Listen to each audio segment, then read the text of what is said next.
शिव के धाम में पार्वती जी की सहेली बन गई। सुंदर थी।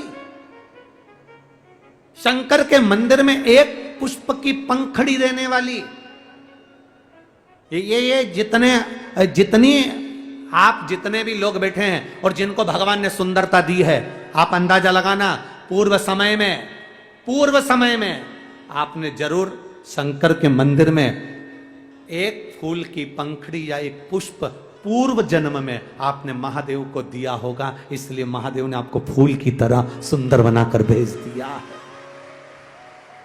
मालिनी सुंदर, अति सुंदर, पार्वती जी की सखी बन गई, पार्वती जी की सहेली बन गई। एक दिन मालिनी के मन में आया कि मैं सुंदर हूं, सुंदरता मेरे अंदर है, पर दुख मुझे इस बात का है कि मैं सुंदर हूं और लोग, जब मैं शंकर की आराधना करती हूं तो लोग मेरी सुंदरता देखते हैं, महादेव की ओर उनका ध्यान नहीं जाता।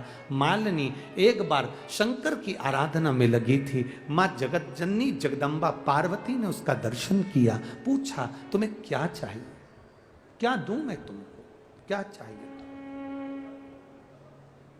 क्या प्रदान करूं मैं आपको, क्या दिया?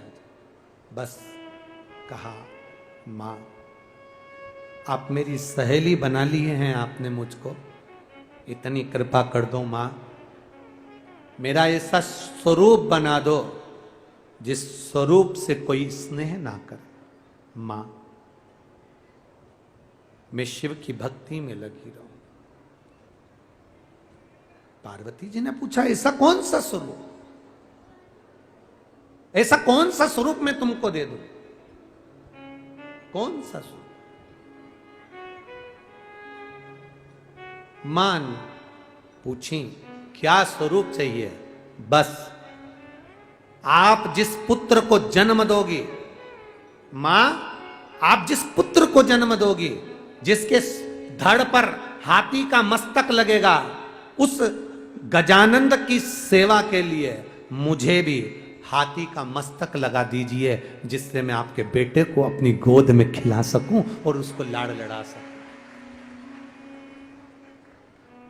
एक धाय मां होती है, एक जन्म देने वाली मां होती है, एक बच्चे को गोदी में खिलाने वाली, जिसको हमारे यहाँ सहज भाषा में आया कहते हैं। हमारे यहाँ कह देते हैं ये बच्चे को गोदी में खिलाती आया है, धाय मां, मैं उसकी धाय मां बन जाऊं। मालिनी हाथी के मुख को मांगती है, गजमुखी मालिनी, गजमुखी मालिनी। जब हमारे यहां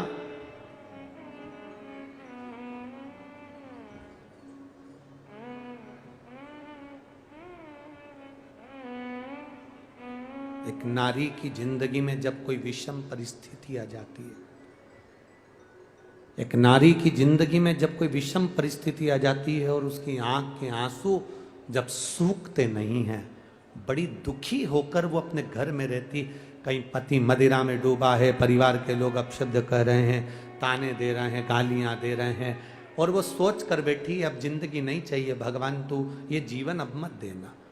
जिसकी बहुत गति बिगड़ी, किसी नारी की जिंदगी जब इस तरह से जी रही होती है, शिव पुराण कहती है केवल एक चावल का दाना, एक अक्षत, एक बेलपत्र और एक पुष्प की, लाल पुष्प की पंखड़ी, जो सोमवार की अष्टमी के दिन मां मालिनी के नाम से, मां गौरा के नाम से, आदिशक्ति के नाम से, 3 नामों का स्मरण कर कर मालिनी, मां गौरा, आदिशक्ति का स्मरण कर कर जो अशोक सुंदरी वाली जगह पर समर्पित कर देती है नारी, उसकी जिंदगी से दुख समाप्त हो जाता है और वो खुशी की ओर अग्रण्य हो जाता है।